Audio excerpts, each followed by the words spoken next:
Oi, pessoal. Paz do Senhor, né? Agora pode falar paz do Senhor, né? Tá liberado, autorizaram, né? Tá circulando um vídeo, um áudio de um frequentador da CCB,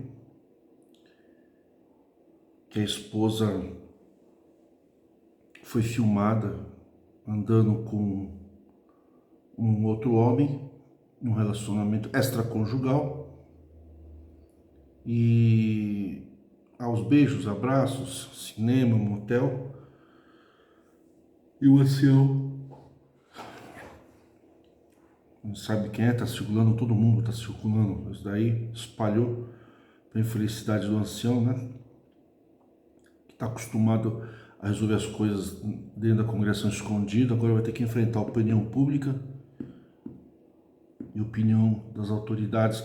Certamente esses áudios chegam lá, né? Claro, cada vez mais o Ministério da CCB está exposto na sua estupidez, no conhecimento dos direitos das pessoas.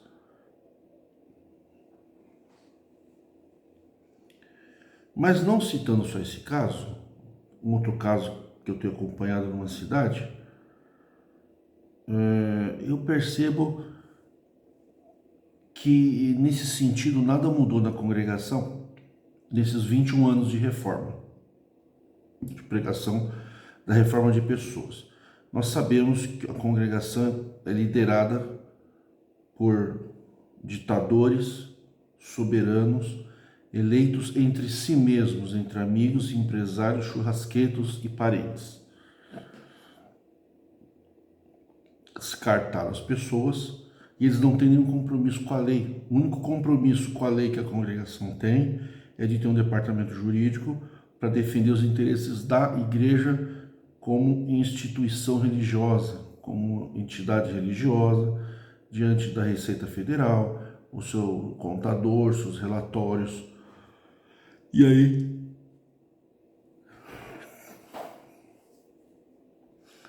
nesse sentido, a congregação respeita as questões administrativas em relação ao Estado, ao governo, às leis federais, municipais.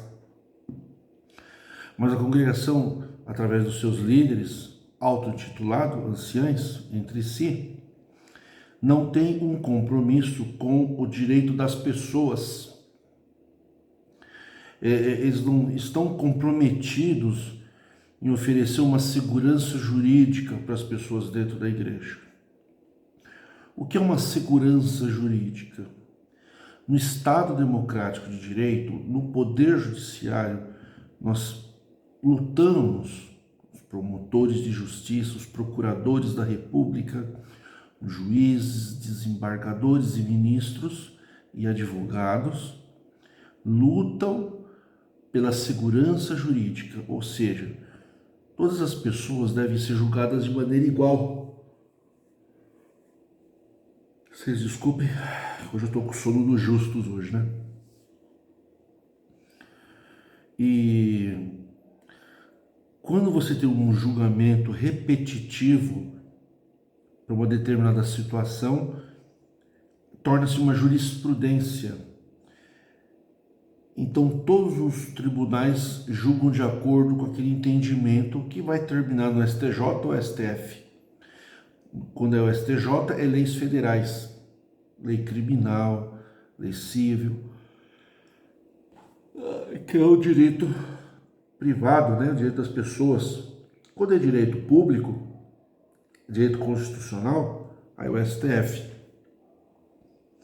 Quando o STF e o STJ julgam muitos casos iguais, eles emitem uma súmula. Aí aquele assunto fica sumulado. Súmulas do STF, súmulas do STJ, elas têm efeito vinculante.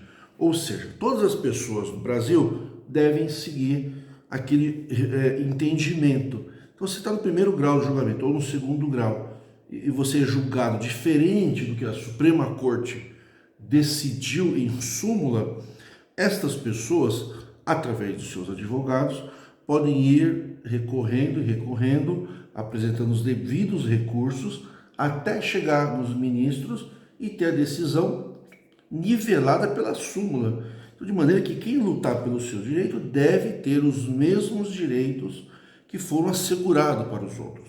Isso é uma segurança jurídica, é o que se busca. Existem falhas, mas assim, a estrutura da justiça no Poder Judiciário brasileiro está fundamentado nisso. E isso também é em outros países. Inglaterra, Estados Unidos também tem um sistema de tribunais, revisores e Suprema Corte, onde tem que se manter decisões iguais para os seres humanos, são pessoas, independente de ser homem ou ser mulher.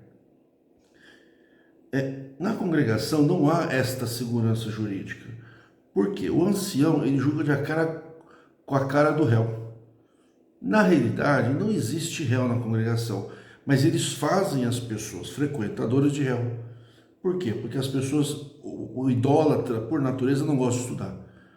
Ele gosta de saber toda a Bíblia sem fazer uma faculdade de teologia. O idólatra quer saber sobre leis, mas não quer estudar direito. Ele sabe tudo por quê? Porque é uma igreja que acredita em revelações espirituais.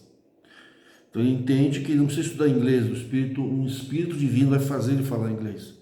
Ao invés de ele ir estudar o inglês, ao invés de ele fazer uma faculdade de direito, ele quer falar de direito sem ter estudado, praticado. Isso acontece na congregação.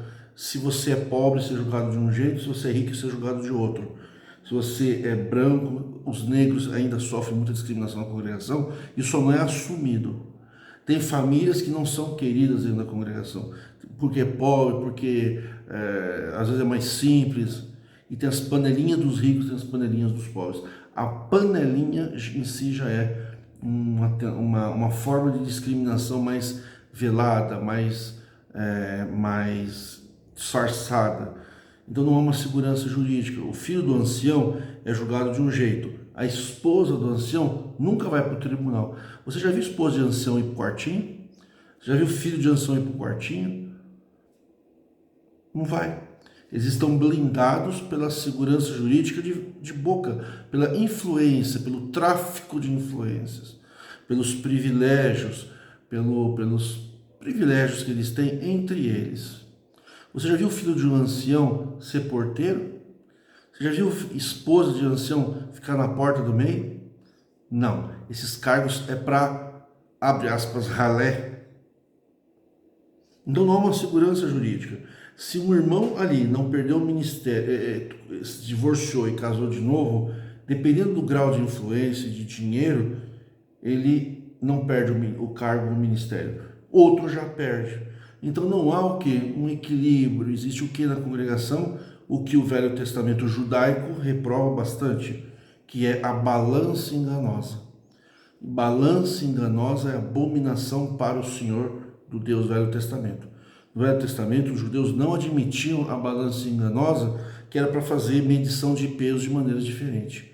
A justiça, para se fazer justiça, vocês têm que tratar todos iguais, com a mesma linha de julgamento. Para que todos sejam tratados de maneiras iguais, o soberano no julgamento tem que ser quem? A lei.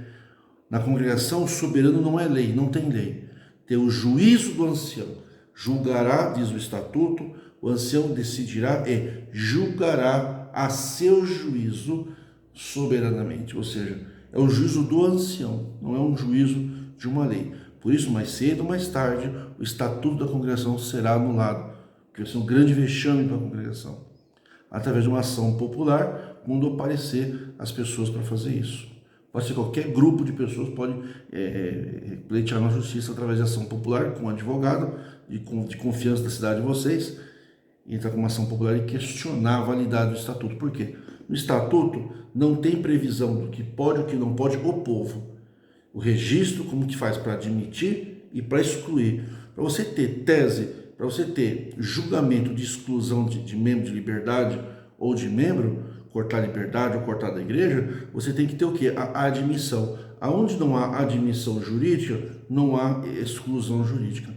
Então, o corte de liberdade ele é ilegal, porque não há um dispositivo no estatuto como que se admite? Para ser admitido, não pode estar respondendo processo criminal, ou ele tem que ter, ele tem que estar com o título de eleitor em dia, com o CPF regularizado. Pode ter umas exigências. Nós exigimos, se for casado, seja no casamento civil, é um abuso. Pode colocar, mas é um abuso, né? Mas poderia colocar. E aí você tem o quê? As regras, o que pode, o que não pode, e a forma de se defender num processo eclesiástico, né? Como que a pessoa faz, se vai ter defesa prévia, recurso ao ancião de primeiro grau, recurso ao ancião de segundo grau e recurso ao Supremo Conselho Eclesiástico do Brás. Isso está tudo previsto no Estatuto. Quais são os documentos, qual a nomenclatura dos processos, dos recursos, dos embargos de declaração, embargos infringentes, embargos de divergência. Às vezes você tem 3 anciãos, 2 julgam a teu favor, 2 julgam contra você e 1 julga a teu favor. Então, embargos de infringência, embargos de divergência.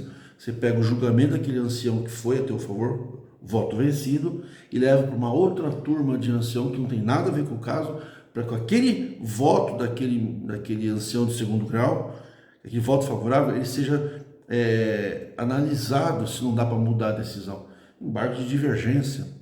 Então, outra coisa, cada ancião tem que fazer um julgamento por escrito, tem que dar esse julgamento, prolatar uma sentença para o membro, para que ele faça um recurso em cima da sentença e que seja aplicado, e tem um dos últimos mandamentos. Se alguém tiver, depois me coloca qual que é, não sei se é 2020, 2019, 2018, que já fala que para cortar a liberdade de alguém do ministério tem que respeitar o devido processo legal. O devido processo legal é o que diz a Constituição, não a igreja. Não é a igreja que define o princípio do devido processo legal. É a Constituição Federal Brasileira, que já diz que a ampla defesa e o contraditório em processos administrativos é assegurado a todos os membros da igreja através do Código Civil de 2002, artigo 57.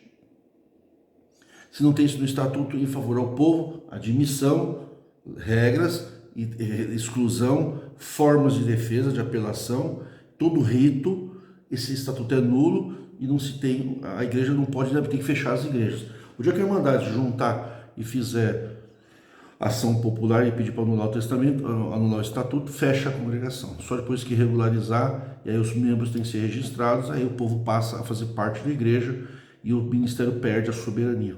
A soberania vai para o povo. Ainda bem, né, ancião, que o povo é assim, né? Por isso vocês não gostam dos sábios entendidos, né? Vocês gostam só dos pequenininhos, né? Aí vocês falaram que Jesus falou isso, né? Jesus falou que ele revelou a graça para os pequenininhos, né? Jesus falou isso, com certeza. Não foram vocês, líderes, que escreveram a Bíblia, que colocaram isso na boca de Jesus, não, né? Mas na hora de você escolher uma apóstolo, vocês botaram o doutor mosaico, né? O doutor Paulinho. Aí vocês pegaram um doutor, né? Para ferrar as pessoas é doutor, né? Vai para obedecer às leis e aos pequenininhos, né?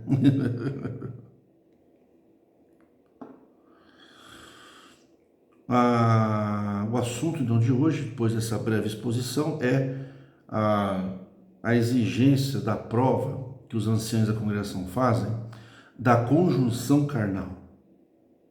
Trata-se de um crime eclesiástico. Eu percebi, pelo que eu ouvi ontem, o áudio que me mandaram, que nada mudou. Então o que está acontecendo é o seguinte: quando você diz que a tua esposa foi pega beijando outro homem, ou se abraçando, né, ou se acariciando, e você conta isso para o ministério, ou vice-versa, a irmã, ela fala que viu o homem no motel, viu, como tem um caso aí que o marido viu a esposa voltou dormir na casa do ex-marido e tal. E abraçar, beijar, filmar. Então esse caso está circulando aí no WhatsApp, fofocanças da congregação. Quem quiser vai procurar lá. Fofocanças no WhatsApp e Facebook. O ancião maltratou bem gravemente o irmão, que fez certo, conversou gravando. O ancião ficou muito bravo, ofendeu ele. É como se a congregação fosse a casa do ancião, como se o ancião pudesse botar o cara para fora da igreja. Isso porque o cara, a gente que dá a coleta, mas o ancião acha que a congregação é dele, né? Ele tem essa impressão. Até que vocês não percam a soberania, vocês têm essa impressão. Mas vai passar, logo logo vai passar, fiquem tranquilos. Aí o que o Ministério faz? Ó, independente se a gente viu, filmou, que o marido no motel, se o marido estava com o dedo ali, estava com a boca ali, não quer dizer nada para o Ministério. É um pecado, é uma fraqueza, mas não é passivo, não é elemento suficiente para a prova do adultério com conjunção carnal. O que eu vou falar aqui nunca foi falado na congregação, nunca. Eu acho que tem anciães que vão ouvir isso e vão colocar as barbas de molho, porque os tempos da festa acabou. O povo esclarecido, o ministério não caga na cara deles, pelo contrário, o ministério é eleito pelo povo de prazo em prazo. A conjunção carnal, ela não é um assunto de direito administrativo e direito civil. Conjunção carnal. Conjunção carnal é uma modalidade de prova na esfera penal. Não existe prova de conjunção carnal do direito administrativo e nem no direito penal, nem no direito administrativo e nem no civil. Nesse sentido, os processos de igreja, exceto a Igreja Católica, que tem o Código Canônico, né? As igrejas têm o seu processo administrativo, elas não podem exigir da pessoa, num processo administrativo, prova de conjunção carnal, como esse ancião falou ontem. Ele é passível de uma reprimenda penal. Para você provar o crime de estupro, provavelmente esse vídeo o YouTube vai me notificar, mas depois eu sempre, quando falo assunto pesado, eu explico para o YouTube, olha, isso aqui é uma aula de direito, e todos meus vídeos foram liberados. Quando ocorre estupro de vulnerável, por exemplo, menores de 14 anos, vocês que são jovens, que estão namorando, lembre-se, mesmo que você tenha uma relação com um menor de 14 anos, uma relação sexual, e vocês virem a casar, fazer uma união estável, esperar a moça fazer 18 anos, ou fazer uma união estável e foi consentido, isso não afasta o crime de estupro. É 12 anos de cadeia, certo? O regime começa em regime, a pena começa em regime fechado. Então os moços da congregação que estão namorando moças com até 14 anos, mesmo com os pais consentindo, a moça consentindo, a adolescente consentindo, dentro da casa dos pais que seja, o crime, se o rapaz tem 18 anos para cima, é 12 anos de cadeia. Até 18 anos ele fica preso, provavelmente até os 21 anos. No estabelecimento para menor infrator. Não é crime, aí é infração penal, mas fica preso. Mesmo que vocês fiquem juntos, tá? A reunião de jovens menores não fala isso, porque acho que tá tudo uma belezinha. Eu acho que tem menor de 14 anos que já teve relação dentro da congregação. Estou falando especificamente nesse ambiente. Não façam, tá? Não façam. Espero o tempo passar, entendeu? Espero a idade certa, acima de preferência sempre os 16 anos, com pleno consentimento, tudo às claras com os pais. Não façam escondido porque não tem necessidade. Outra coisa, tem muito moço maior de 18 anos levando meninas de 16 e 17 anos para um motel. Vocês podem sair dali, a moça voltar para os pais e o rapaz, viu, moço, você pode ser preso, tá? Menor de 18 não pode entrar em motel, tá bom? Ok? Mas ter o consentimento dos pais em casa é outra coisa. Eu recomendo os pais dar essa liberdade para os filhos dentro de casa, a partir dos 16 anos. Eu acho uma forma mais segura. Eu acho, meus filhos eu criei assim.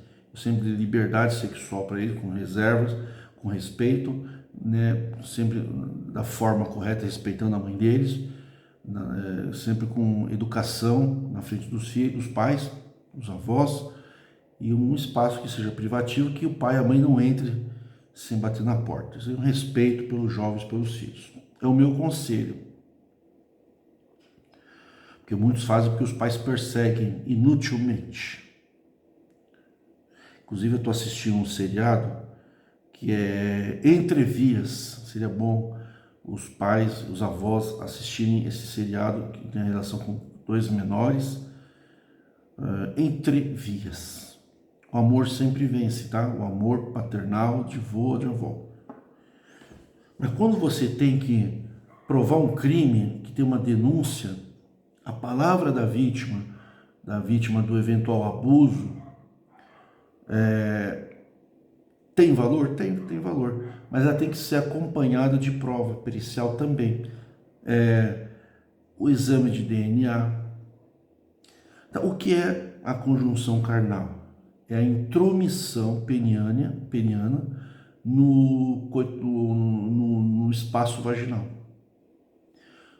Uma parte ou todo.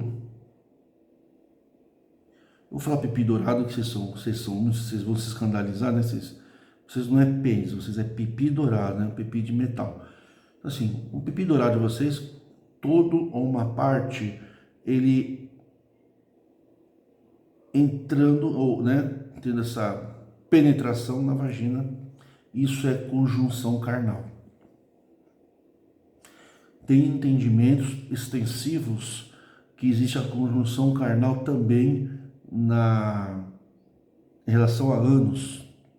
Tem muitos jovens fazendo sexo anal e não tem orientação nenhuma. Tem que procurar as pessoas responsáveis por isso. A minha questão que eu falo é a questão da idade. O ideal é esperar a idade certa. Use preservativos. Agora, a questão da conjunção carnal que os anciãos exigem. Porque da onde vem a conjunção carnal? Ela vem do elemento pênis e vagina, mas por que na vagina? Porque o esperma pode gerar filhos. Então disso nasceu essa prova pericial. Tem outras provas. Então existe o seguinte, se houve ato libidinoso e se houve estupro, tem que ter um limite. Ato libidinoso é uma coisa, que agora também está sendo considerado estupro, né? Tudo é estupro agora. Mas quando você tem a prova que houve a penetração do pipi dourado na vagina, então existe uma conjunção carnal. Mas isso é um elemento probatório de provas em ação criminal.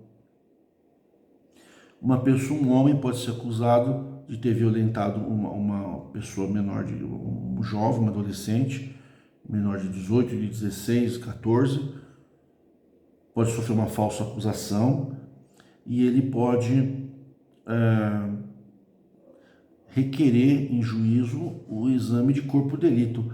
A polícia sempre procura fazer o exame de corpo de delito no IML, porque aí os responsáveis, eles vão fazer uma análise física e verificar se houve a conjunção carnal, para fins de prova penal. Só quando é crime sexual que se admite falar em conjunção carnal.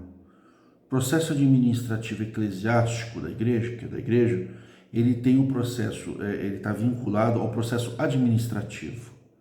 Ele tem uma sanção punitiva administrativa. Cortar uma liberdade, pagar uma multa, sofrer uma sanção, mas não se fala em prisão. Ninguém vai preso por um processo administrativo. Para você ser preso, só no processo penal. No processo civil, quando nós temos a prisão civil, a prisão administrativa, para fins de alimentos, não pagou a pensão alimentícia, fica 30 dias preso, sai, não paga, volta, e assim vai indo. É uma prisão administrativa, mas ele tem um caráter penal. Para se falar em conjunção carnal, tem que se estar diante de um crime. E esse elemento, eu até peço para os nobres colegas, os advogados, o meu querido irmão Dr. Charles também estiver aí, puder colocar a tipologia ou a explicação jurídica para isso, é bom colocar aqui, eu fixo, tá? Você pode requerer o exame de corpo de delito dentro dos autos do processo, para absolvição de alguém que foi acusado injustamente. Porque a pessoa pode acusar e com o exame de conjunção carnal não constar os elementos que provam a penetração. Mas esse fenômeno, esse direito probatório, esse direito processual probatório está vinculado ao processo penal. Ninguém é obrigado a apresentar provas de conjunção carnal em processo civil ou administrativo. Por quê? Porque não existe isso no ordenamento jurídico brasileiro. E nem fazer prova de virgindade. Aí atentado contra a ilibada idoneidade das pessoas. Cabe danos morais, materiais, tratamento médico, cabe multa, cabe ação penal de crime de constrangimento ilegal. Você, ancião, quando você exige que uma pessoa faça a prova da conjunção carnal, você está praticando o crime de constrangimento ilegal. Você está exigindo uma prova. E aí vocês fazem o quê? Se uma das partes confessar que houve a conjunção carnal para configurar o adultério, vocês estão praticando uma invasão da vida íntima, da vida privada e um crime de constrangimento ilegal. Porque essa confissão, ela é para fins penais. Vocês não podem pegar essa confissão para fins cíveis e nem fins administrativos e nem fins eclesiásticos. É a mesma coisa que você exigir prova de DNA para cortar a liberdade de uma pessoa. Esse assunto está pautado na esfera penal. Vocês não têm poder, vocês não têm liberdade jurídica para exigir isso de uma pessoa. Ah, mas a pessoa confessou que fez o sexo. Vocês tiram a liberdade dos jovens baseado em confissão. Mas aquela confissão, ela não pode ser uma prova contra uma pessoa da igreja para fins administrativos eclesiásticos. Por quê? Porque não se fala em crime. A conjunção carnal é um fenômeno do processo penal, não é direito penal, é processo de provas, chama-se direito probatório, para produzir provas, e esse exame só tem valor depois de apreciado por um juiz togado e aberto para debates entre peritos. Quem apresenta, a parte ofendida ou a parte acusada, ela pode apresentar um perito para derrubar aquele laudo, e a vítima também pode apresentar um perito. O juiz, ele tem notável saber e ele diz o direito. Ele não está distrito às provas. Ele não é obrigado a seguir o laudo. Ele segue de acordo com a sua convicção. Claro, você pode apelar ao segundo grau. Aí termina a discussão. Pode trazer outros peritos. Perito forense, que é nomeado pelo juiz, e perito privado, nomeado pelas partes.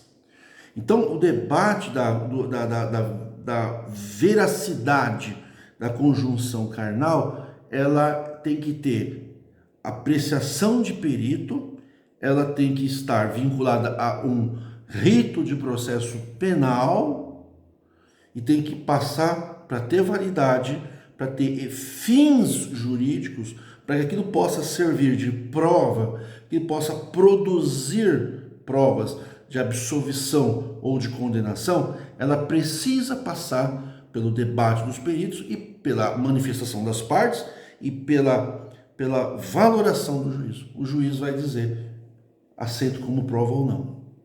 E aí você pode combater o juiz, através de um agravo de instrumento no próximo grau. Aí tem um agravo retido, tem um agravo de instrumento, tem um agravo no próximo tribunal, então vai ter o agravo vai ser acolhido ou não. Então você pode entrar e você pode ir suscitando debates e o processo caminha em cima daquela prova, entendeu? E enfrentar até resolver aquela prova. Aí você pode usar aquela prova ou não. Por exemplo, se a prova é inválida, não configurou nem do ML, nem de perito que houve conjunção carnal, e o juiz falar houve conjunção carnal, a parte vai recorrer e vai ser anulado, porque ele está frontalmente contra a prova.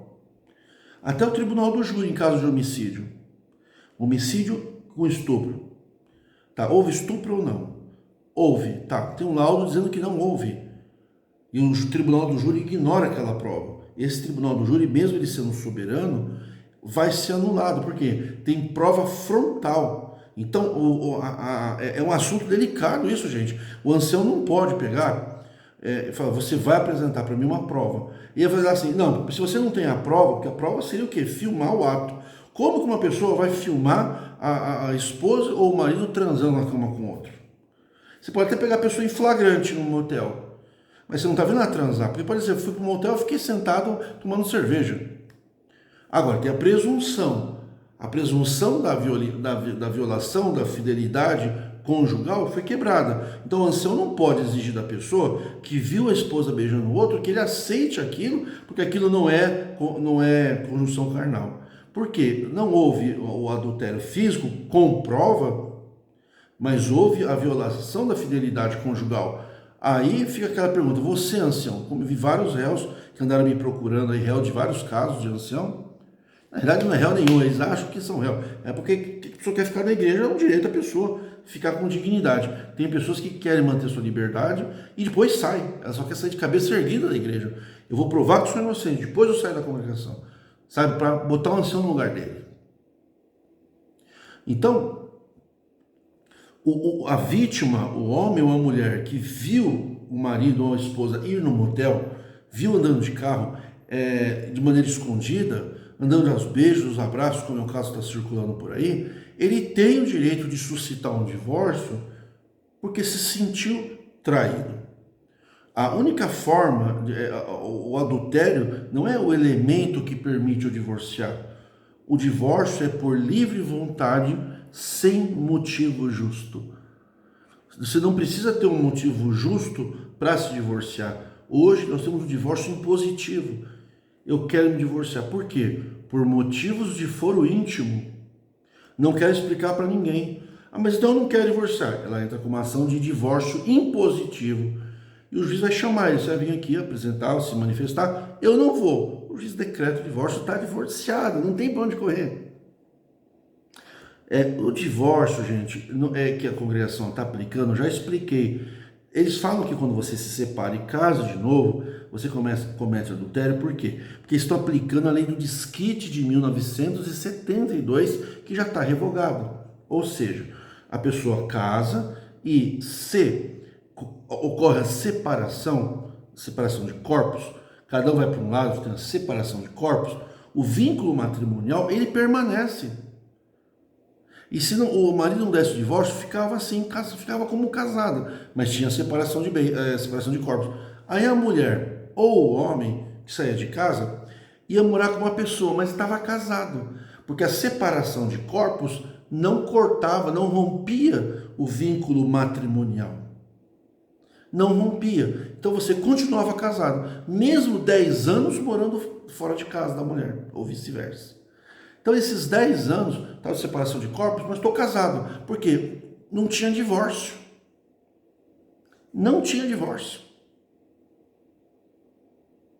A não ser em casos muito específicos. Ah, quer divorciar? Não pode. Você é de casa, tudo bem, você sai de casa, mas você continua casado. Aí eu quero morar com outra pessoa, falava-se antigamente que eu era amigado. Eu estou amigado, entendeu? Por quê? Porque existia um vínculo que não estava cortado. Não tinha divórcio, era só desquite. Desquite não rompia o laço matrimonial. A pessoa ficava presa naquele casamento, juridicamente falando. Então, por isso que a congregação proibia os amaziados e os amigados de se batizar. Tudo bem. Mas quando a lei mudou a partir de 77 para 78, que veio a lei do divórcio, então era assim, quando ocorria naquela época 2 anos de separação de corpos, decretava o divórcio. Aí as pessoas estavam livres para casar de novo, dentro da lei casar, porque ficavam divorciadas. Qual é o teu estado civil? Divorciado dentro da lei. Eu estou em adultério se eu casar? Não, por quê? Porque a lei do divórcio, ela corta o vínculo matrimonial. O desquite não cortava. Você se separava de corpo e mantinha o vínculo matrimonial. Se você casasse com outra pessoa, você caiu no adultério. Ok, tá certo. Mas não mais, a lei mudou. E a congregação não quer que aplique a nova lei no povo. Para quê? Para dominar o povo, para manter a pessoa casada e infeliz. Aí o que acontece? É uma forma de dominar as pessoas e ameaçá-las para o inferno. É terrorismo. Isso é um constrangimento legal. Você querer aplicar na vida das pessoas uma lei que foi extinta, uma lei revogada. Agora é divórcio. Agora nós temos um novo fenômeno. Quando o homem e a mulher saem de casa, já pode pedir divórcio no dia seguinte. Não tem audiência de retratação, justificação. Então tinha uma audiência que tinha que fazer para conversar o casal, o juiz tentava fazer o acordo, deixava os dois casar. Hoje não tem mais audiência de retratação, tem outro nome. Não tem mais audiência, você marca, você entra, faz um pedido no computador, o advogado faz aqui, eu faço, já fiz vários aqui. E de mão na igreja, faz aqui, ó, divórcio tal, o juiz recebe lá, intima outra pessoa, a pessoa quer divorciar? Quero. Concorda com a partilha do bem? Concordo. Não tendo menor de 18, vai rápido. Se tem menor de 18, já faz o acordo ali mesmo com os advogados, antes de ir para o processo. Ó, vai ficar aqui, a visita é livre, esse patrimônio fica com a mulher, fica com o homem, tudo bem, tudo bem. Às vezes assina com o mesmo advogado, os dois fazem ali, assina a procuração, entra, 30, 40 dias já está divorciado. Então eu não preciso que ocorra um adultério penal, só do jeito que está colocando a pressão que a pessoa tem que ser estuprada. Porque o direito penal não tem ingerência nenhuma na vida civil de casamento.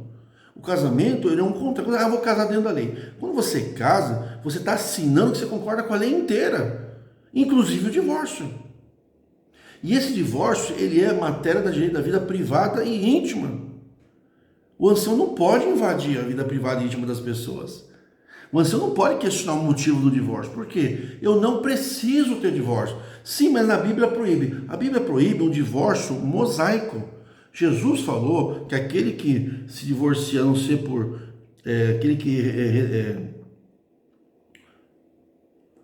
aquele que repudia sua mulher, a não ser por adultério, peca. Por quê? Porque o cara, ele repudiava a mulher, deixava a mulher que nem o desquite. A mulher podia sair de casa, mas ele não dava carta de divórcio. Moisés mandou dar carta de divórcio. Por quê? Se ela ganhasse carta de divórcio, ela podia casar de novo. Ela só não podia casar de novo com o primeiro marido. Só isso. O que Jesus está falando do repúdio é a lei do desquite. É mais ou menos a lei do desquite. A pessoa saía de casa, mas se casasse de novo, caía no teto. Só que Jesus, ao invés de botar a culpa na mulher, colocou a culpa no homem. Por quê? Porque a mulher não poderia casar de novo, mas o homem podia. Então o homem ele repúdia, não era divorciado. Não tinha, tinha o divórcio, e tinha o repúdio. O repúdio era assim, o homem desprezava a mulher, botava para fora de casa. Tanto é que Abraão colocou Agar com uma criança pequena, jogou para o deserto. Hoje, Abraão seria preso. Quando o ancião está pregando essa palavra na igreja, ele está praticando um crime. Ele está fazendo apologia ao crime. Um homem não pode mandar sua esposa, ou concubina, ou amante, que mora junto, com uma criança sua, com uma botija de pão e água dentro de um deserto, no meio da rua. Isso é crime. E quem defende essas passagens bíblicas está praticando apologia ao crime. Você está pregando isso, você está dizendo que Deus que mandou, inclusive diz lá que Deus que mandou, que Deus apareceu, falou, depois apareceu o anjo. Não. Então o homem não dava carta de divórcio, mas ele poderia encher na casa dele de mulher. O homem poderia ter quantas mulheres ele quisesse. O mais inteligente teve 1000, né? Noé, Moisés, esse pessoalzinho aqui teve um monte de mulher. Davi. E Davi Salomão tinha um monte. E ainda foi adulterar com a Sulamita, você vê como é que é? Ninguém falou nada, né? E transou com ela no meio do templo, em casa de Deus, né? Ninguém falou nada. Rei pode, se for um povo, já tinham matado o cara. Você vê como é que é? Quando é para rei é perdão, quando é para povo, né? Davi também fez merda lá, Deus diz Deus pelo profeta, o profeta diz que Deus perdoa, né? Deus perdoa. Mas quando é o povo, o pessoal levava para Jesus para matar. O que você diz, Jesus? Vocês veem como é que é? Então o homem, ele poderia, pegando uma moça de 18 anos, de 20 anos lá, ele estava todo fodido lá com 200 anos, 300, o pessoal vivia 200 anos, 1000 anos, era uma festa, né? E o pipi ali, né? E o pipi ali, o cara com 800 anos, né? ia pegando a mulherada, ia pra guerra, trazia um monte de mulher escrava. Ó. Hoje eu quero transar com você, vocês vão dormir lá. Era uma festa, gente. Deus revelou que eles podiam ter quantas mulheres quisessem. E a mulher só poderia ter aquele homem. E ainda era o homem que decidia, o pai que entregava a filha para casar. O sogro de Jacó, ele vendeu a filha por 7 anos de trabalho, depois vendeu a outra, 14 anos de trabalho. Ele comprou, ficou com as duas, né? Ai que beleza. Agora a mulher podia ter 2 maridos? Não. Então quando Jesus falou sobre o repúdio, na realidade ele estava atacando o homem, porque o homem repudiava a mulher, mas não dava carta de divórcio. Aí ele casava com outra, mas ele estava ligado com aquela mulher. Antes de ele casar com outra, ou buscar outras, ele tinha que, se a mulher saiu de casa, tinha que dar carta de divórcio, para não ser o quê? Repudiada. Aquele que repudia e se une com outra, pratica adultério. Quem é isso? O homem. Por quê? Se a mulher fizesse isso, ela era assassinada. Mulher não podia fazer isso. Mulher que era repudiada e fosse casar de novo, ela ia ser morta, ela e o cara. Então o que acontecia? Elas viravam prostituta. Por isso que Jesus era amigo das prostitutas. Porque as prostitutas eram mulheres naquela época abandonadas pelos maridos fariseus que seguiam a Bíblia rigorosamente, a palavra de Deus. Então eles descartavam a mulher, não dava carta de divórcio, ela era repudiada e eles já pegavam outra. Esse outro Jesus falou que era adultério. Aquele que repudia sua mulher, a não ser por adultério, peca. Então, aquela mulher, ela poderia sair de casa se fosse por adultério, mas ele repudiava sem ser motivo de adultério. Por qualquer motivo, mas Moisés falou que podia. Então, na realidade, Jesus estava contra Moisés. Moisés falou: se encontrar alguma coisa feia na mulher, põe a porta fora, dê-lhe carta de divórcio e despacha. Moisés falou isso no livro de Levíticos. Então, o homem descartava a mulher por qualquer motivo. E Jesus falou: por que você vai descartar as mulheres, a não ser por adultério? Se você pegou para casar, para cuidar, por que você está repudiando sem motivo justo? E aí o que acontecia? Elas viravam prostitutas na rua, porque não tinha emprego. Tinha que se prostituir. E quem eram os clientes delas? Os seguidores da Bíblia, os fariseus. Vocês perceberam a putaria que era? Servo de Deus, conhece Bíblia. Eles trepavam lá com as prostitutas, que era quem? As mulheres dos amigos deles tinham botado para fora. Não podia casar, não podia trabalhar, não tinha emprego, na santa comunidade judaica da época, né? É isso que Jesus foi contra, não tem nada a ver com o divórcio de hoje. Hoje, se você se separa e casa de novo, você não está em adultério. Você está em pleno gozo dos seus direitos. Aí tem pessoas que estão no segundo casamento e não está bem, ele não está bem. A mulher dele não aceita os enteados. O marido não aceita os enteados. De vez se separar a segunda vez e tentar de novo, não, ela fica ali presa. Não, eu já casei a segunda vez, aí fica, sabe, tricotando com Deus, sabe? Não, se você casar, quantas vezes você, dentro da lei, não tem limite para casamento. Desde que seja dentro da lei cumprir suas obrigações. Não pode abandonar filho. Não pode matar filho. Vocês são os garante, abre aspas, garante dos filhos. Então, hoje, na lei do divórcio presente, quando você divorcia, você não está desquitando, você está divorciando. E ambas as partes podem ou não ser felizes como querem. Pode ter relação sexual consentida casando e pode ter relação sexual consentida não casando, porque isso não os torna adúlteros. Por quê? Porque rompeu o laço do matrimonial. Diferente da lei de 72 e diferente da lei mosaica, a qual Jesus combateu os judeus em relação à lei mosaica. Aquelas palavras eram para o homem que mandava a mulher para fora, que era o repúdio. Repudiar não é divorciar. Repudiar não é divorciar. Repúdio é de separação de corpos. No direito romano e no direito mosaico. Botava para fora de casa, eu não quero mais você. E ela não tinha feito nada. Aí eles iam passar fome, às vezes eles não gostavam de certos filhos, porque tinha muita mulher. Uma mulher falou que nem a Sara. Sara não é exemplo de mulher para ninguém. Para vocês da congregação vocês não gostam de andar na lei. Mandou, ó, eu tenho meu filho aqui, tá brigando com o filho dela, pega essa mulher aí. E isso que ela falou pro marido transar para gerar filho, né? Aí ela ficou grávida, então despacha isso daqui agora. Não é coisa de gente séria, isso é coisa de gente bárbara. Mas existia o divórcio, carta de divórcio. A mulher poderia casar, podia trabalhar, e os homens não davam carta de divórcio, entendeu? Aquele repúdio no direito romano, no direito mosaico, era isso. Aquele repudiar era separação de corpos. Se a mulher juntasse com outra, ela caía em adultério. E era um crime na época. Hoje o adultério não é crime, mas naquela época era. E o adultério era terminado com morte. Que era quem? Quem que eram as prostitutas? Eram as mulheres repudiadas, que era muito discriminada na comunidade judaica. Se as servas de Deus do Velho Testamento e as servas de Deus da congregação de 2022 são discriminadas, vocês imaginam a mulher que dormia na rua, em caverna, porque os canalhas botavam para fora de casa para pegar outra, sem motivo. Então Jesus falou, aquele que repudia, a não ser por adultério, peca. Se ficar com outro. Por quê? Chega de palhaçada. Foi isso que Jesus falou. Por isso Moisés mandou dar carta de divórcio. Para que vocês não fizessem isso. E vocês estão fazendo. Então se o homem quer pegar mais uma mulher, então que não repudie a outra. Fique naquela lei mosaica. Hoje não. Hoje, quando eu me separo, eu estou dentro do divórcio. Então eu não preciso justificar o meu divórcio. Basta a vontade. A autonomia da vontade é um princípio constitucional. Eu estou com vontade, eu sou o senhor da minha vida, eu gosto das minhas faculdades mentais, eu tomo a minha decisão, eu não quero viver com essa mulher ou com esse homem. Por quê? Motivos de foro íntimo, ninguém tem nada a ver com isso, não vou explicar.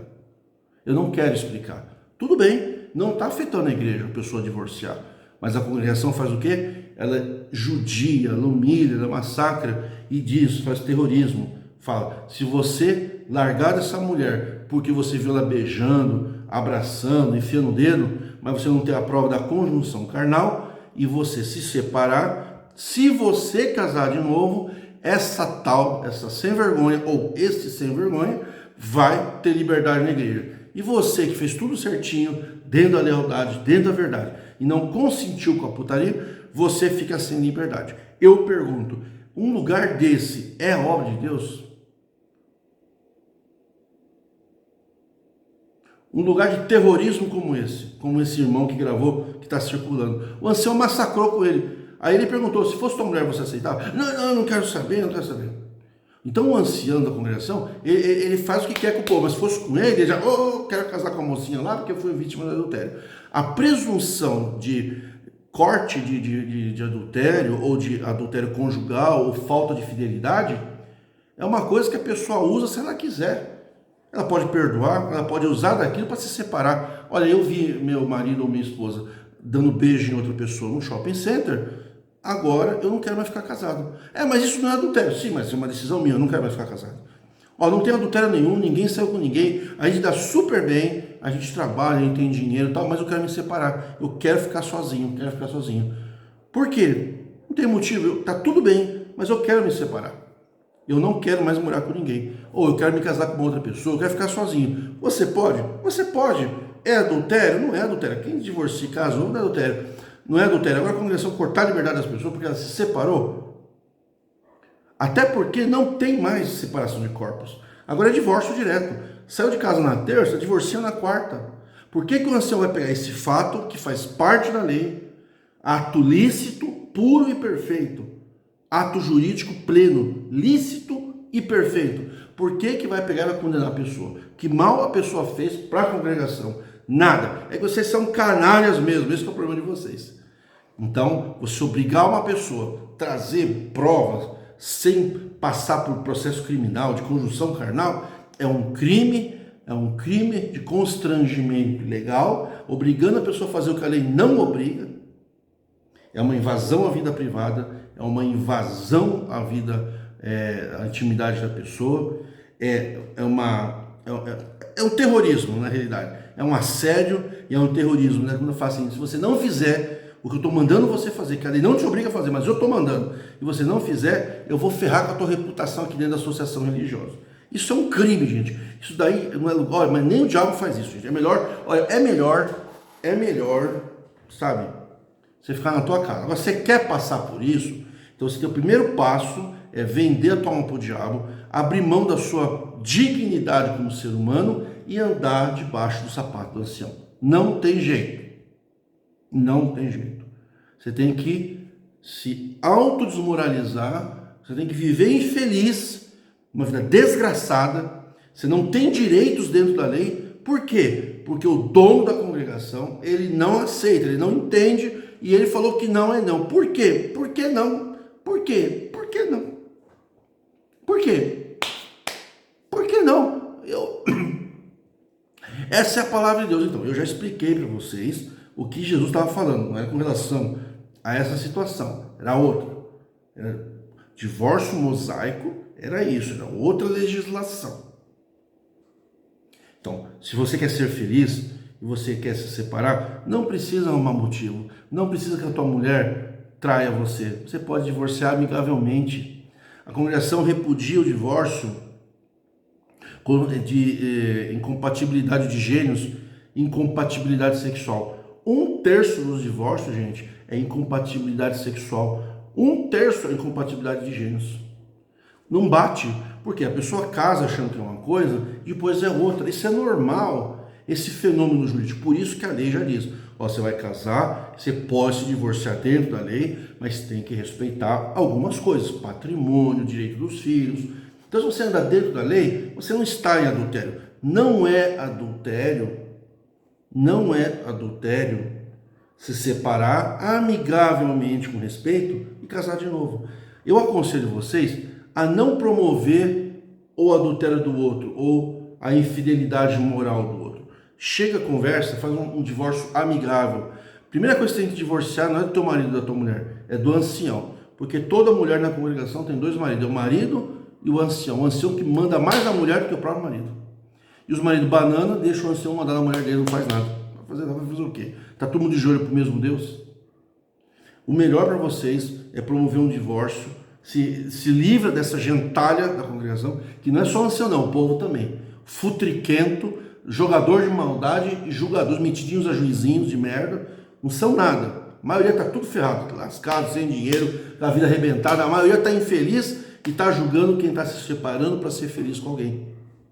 Se você conheceu alguém e você quer se separar e viver com aquela mulher, se separa e fica com aquela mulher ou com aquele homem. Você pode se divorciar na segunda e casar na terça. Você pode sair de uma casa e morar em relacionamento de união estável por um tempo e depois casar. A escolha é tua, união estável, morar com ou sem contrato. Isso não é contra Deus, não é contra a lei. A lei entende isso como união estável, passível de direitos. Tudo que você faz na paz é melhor para os divórcios na paz. Você promover um divórcio sem ofender a família, porque tem muitos que se divorciam e continuam amigos, as famílias continuam unidas. A congregação cria uma forma que alguém tem que sair ferido. Alguém tem que desmoralizar os outros, tá? Tem que provar que a minha mulher não vale nada, tem que provar que o meu marido não vale nada. Com isso, no processo de divórcio e com filhos menores, o casal pode responder um crime de alienação parental. No momento que você está falando mal do teu ex-marido, ou você está falando mal da tua ex-mulher, e os filhos estão tendo conhecimento disso por causa da igreja, você está praticando um crime de alienação parental, você responde criminalmente falando mal do ex, como a congregação quer, e você perde a guarda dos filhos. Para que você vai seguir esses anciãos de merda? Tolos, estúpidos, burros, ignorantes, arrogantes e um nada. Um ancião é um nada, ele não é nada na tua vida. Ele não está nem aí com você, só quer o teu dinheiro. Se você der R$1 milhão lá na coleta, eu só deixo você ter até 20 mulheres, cara. O ancião quer dinheiro, cara. Porque não é possível que uma igreja com tanto dinheiro, bilhões, com um corpo jurídico dos mais prestigiosos, faz isso com as pessoas. Sabe? Isso ainda vai chegar no Ministério Público. Isso não é. É inaceitável. Agora, o pior não é isso. O pior é a pessoa querer ficar numa igreja assim. Você não precisa casar para ter sexo. A conjunção carnal como é um elemento de direito penal. Se você faz um sexo dentro da idade certa, dentro dos limites legais, não se fala em conjunção carnal. Teve ou não teve penetração? O problema da congregação é a penetração. Mas esse assunto não diz respeito ao ministério. Se teve conjunção carnal, é virgem ou não é virgem? Não diz respeito ao ministério. Isso não tem nada a ver com a igreja. Se eu tomo café, se eu tomo um copo de leite, isso não afeta a congregação. Não, você não pode tomar café. Você não pode fumar. Se eu não fumando dentro da igreja, tá bom. Você não pode ser político. Tá, eu não fazendo campanha dentro da igreja, tá bom. Mas a congregação quer ter um poder extensivo fora da associação na vida privada das pessoas. Aí eu quero fazer sexo. Então você vai casar. Aí o cara casa, não tem dinheiro para morar, tá passando dificuldade, começa as brigas, divorcia, claro. O ideal é que vocês tenham relação sexual, pode até morar junto, união estável 2 anos, pode fazer contrato, namoro. Tem tantos contratos hoje, gente. Você pode ter relação sexual sem casar. Essa liberdade, você não precisa casar no papel para ter relação sexual. O que você precisa ter o quê? Estar dentro da lei, dentro dos limites da lei penal.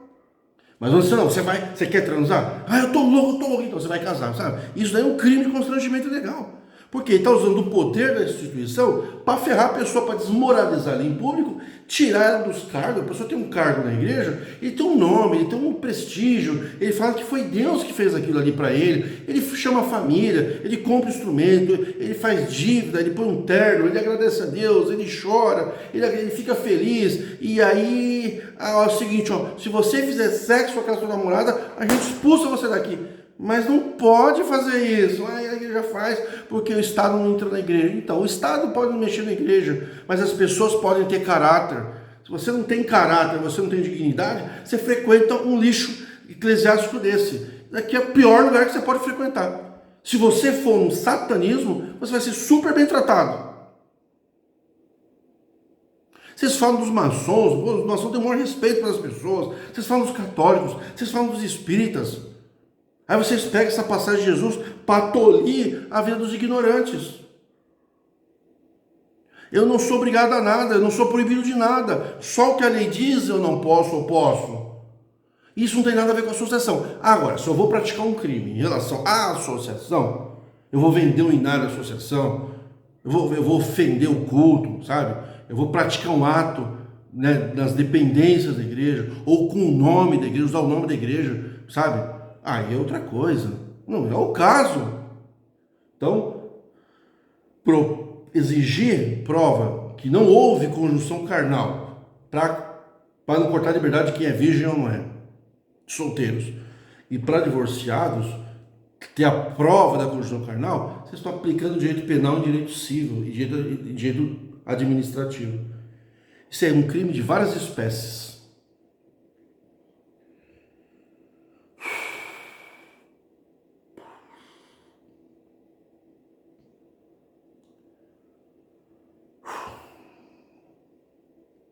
Até o próximo vídeo.